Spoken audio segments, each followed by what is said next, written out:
Bonjour tout le monde. Mon supérieur vient de me contacter en me disant qu'on a besoin d'un mélange de béton pour faire un nouveau trottoir au centre-ville.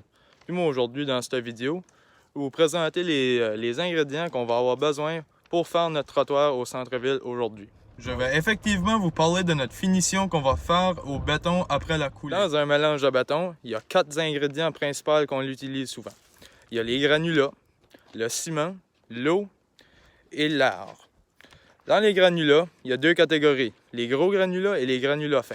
Les gros granulats sont 5 mm ou plus grands, puis les petits granulats sont plus petits que 5 mm. Il faut toujours s'assurer que la quantité de gros granulats et de petits granulats est bonne. Mettons, si on a trop de gros granulats, notre maniabilité va pas être bonne. Puis si on a comme pas assez de gros granulats puis trop de granulats fins, notre durabilité va pas être bonne. Voici notre source de granulats qu'on va utiliser dans notre mélange aujourd'hui. Ensuite, on a le ciment. On y reconnaît plusieurs différents types, mais nous autres, aujourd'hui, on va seulement utiliser le type GU, qui est le General Usage, qui est celui le plus fréquemment utilisé lors de la construction du béton. Le ciment, ce qu'il fait, en fait, c'est quand ce qui se mélange à l'eau, il va s'agir comme une colle qui va aider aux autres ingrédients de s'assembler ensemble pour ensuite composer la structure. Dans un mélange de béton, on y retrouve aussi des adjuvants. Les adjuvants, ça s'ajoute au mélange durant le malaxage. Je me retrouve présentement au grand nord du Nouveau-Brunswick, en ville de Dalhousie. Puis ici, on voit beaucoup de neige. Nous autres, on va ajouter un adjuvant accélérateur de prise à notre mélange de béton.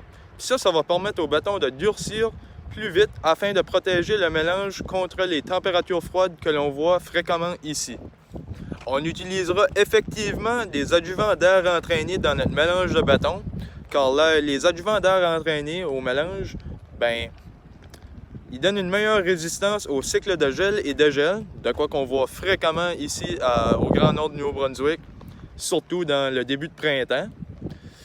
Puis, puisqu'il y a beaucoup de neige ici, les sels de déglaçage sont fréquemment utilisés.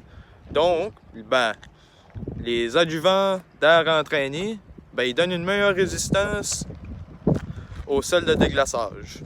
Notre mélange est terminé et notre béton vient d'être écoulé. Donc, ce qu'on va faire tout de suite, on va utiliser un vibrateur à aiguille. Ce qu'on va faire avec le vibrateur à aiguille, on va le maintenir en place dans notre mélange pour une durée de 5 à 15 secondes à différents endroits sur notre coulée. Cette vibration va aider à notre mélange d'obtenir une consolidation suffisante. Il faut toujours éviter la survibration de notre mélange de béton car cela va amener la ségrégation des granulats. Voici le trottoir 1 an après la mise en place.